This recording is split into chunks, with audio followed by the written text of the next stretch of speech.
अब ही बाजल नइखे पाँच काहे बंद भइल नाच जरा मरतारी अब ही बाजल नइखे पाँच काहे बंद भइल नाच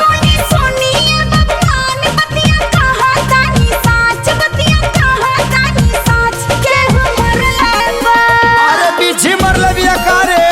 केहू मरले बसात के निशाना खजाना पीछे होल भइल बा केहू मरले बसात के निशाना खजाना पीछे होल भइल बा पहिले छोटे छोटे रहे फुलौना ई कैसे मामा बोल भइल बा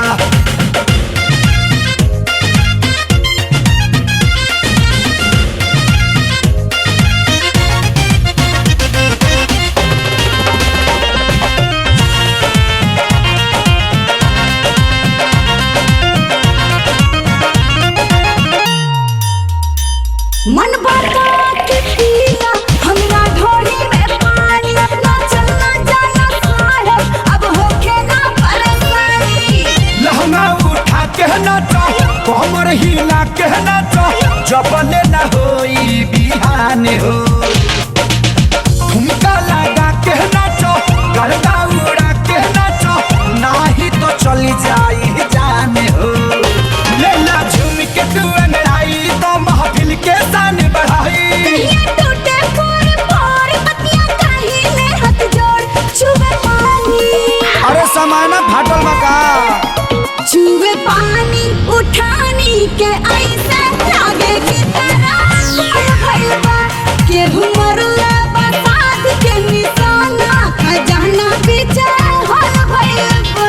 ये छोटे छोटे रहे फुलौना ई कैसे बमा बोल भइल बा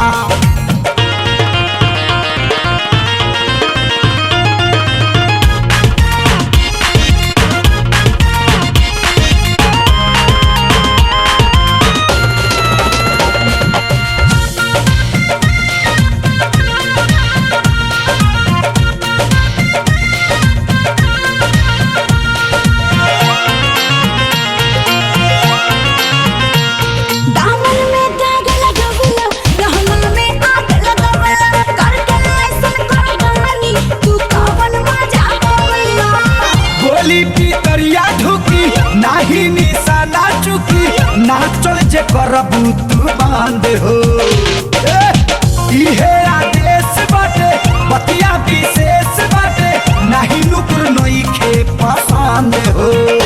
भले टूटी घुंघरू पायल चाहे गोरे होई घायल होई चढ़ल जवानी ला साहब ना होई नाच तमाशा पहले रहे का रहे रे भरमावा मत नाच हाय पहले रहे ई गाता राजाई अब तो किया क्या होल भइल बा अरे करे केहू मरले बसात के निशाना खजाना पीछे होल भइल बा